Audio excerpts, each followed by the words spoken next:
What if the greatest enemy in your life isn't your enemies? What if it's your own ego? What if everything you have built, your career, your reputation, your empire, your family, could collapse because of one simple belief? I know what's best. Today we are diving into the philosophy of Ran, a film that looks like a samurai epic on the surface, but underneath is a profound meditation on power, pride, karma, suffering, and the human condition. And after watching it, I realized something disturbing.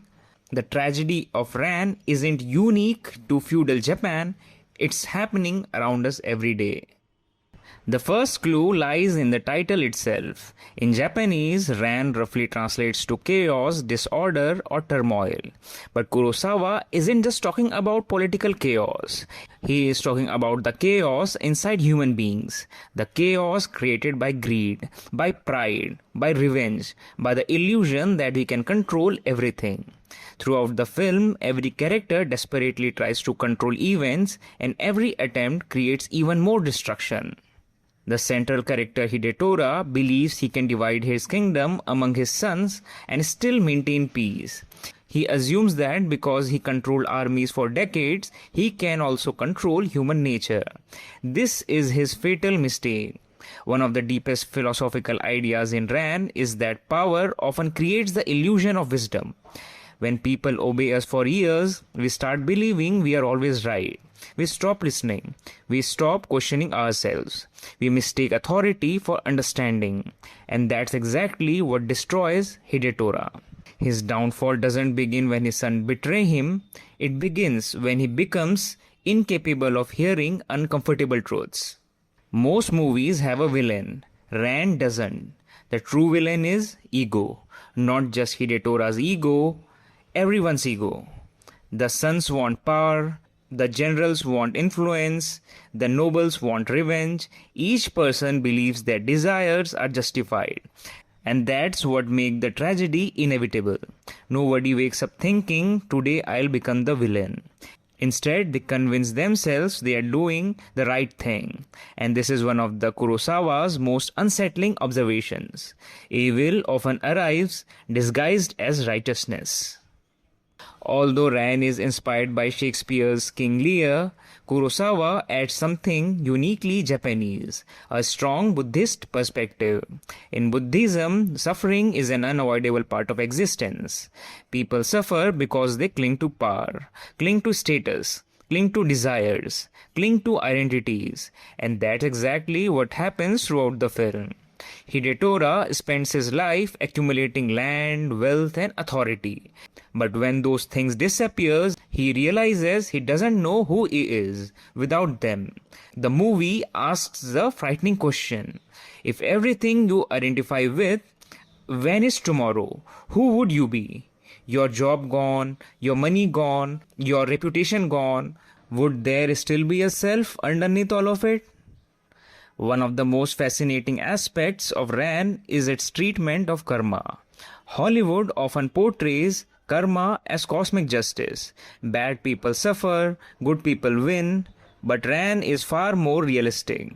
Hidetora's suffering isn't punishment from the universe. It's the natural consequence of his own actions. For decades, he conquered lands through violence, destroyed families, created enemies, spread fear. The chaos that eventually consumes him is simply the harvest of seeds he planted long ago. The film suggests a powerful idea.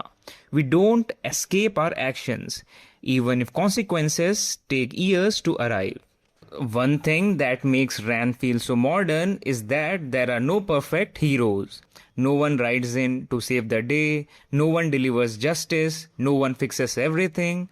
Because real life rarely works that way. The movie rejects the comforting fantasy that good always triumphs.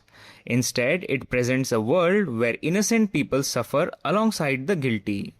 A world that often feels indifferent to human desires. And that can be uncomfortable. But it also feels honest. Perhaps the darkest philosophical question in Ran concerns God. Several times the characters wonder why so much suffering exists.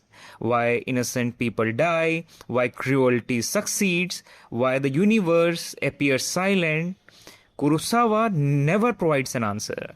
And that's precisely the point. The film forces us to confront the possibility that meaning isn't handed to us. We must create it ourselves. Even in a chaotic world, even in a tragic world, even when life feels unfair. You don't need to be a king to relate to Hidetora. Many of us spend years building careers, accumulating status, chasing success, trying to control outcomes, trying to control other people, trying to control life itself. Then reality reminds us control is temporary. Power is temporary. Life is temporary. The question isn't whether we lose these things. The question is whether we have built an identity that can survive without them. That's why Ran remains relevant. It's not about samurai. It's about us. If I had to summarize the philosophy of Ran in one sentence, it would be this. The greatest tragedies are not caused by fate, they are caused by human blindness.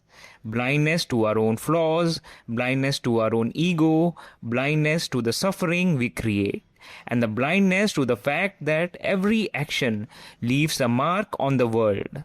Kurosawa's message isn't pessimistic. It's a warning. A warning that wisdom begins when we stop believing we are always right. More than 40 years after its release, Ran remains one of the cinema's greatest philosophical works. Not because it gives answers, but because it asks questions that never stop being relevant. Questions about power, questions about identity, questions about suffering, and questions about what remains when everything we have built finally falls apart. So after watching Ran, ask yourself, what in your life are you trying to control that was never truly under your control in the first place? If you enjoyed this philosophical analysis, don't forget to like, subscribe and share. Do you think Hidetora was destroyed by fate or by his own choices? Until next time, keep watching, keep questioning and keep thinking.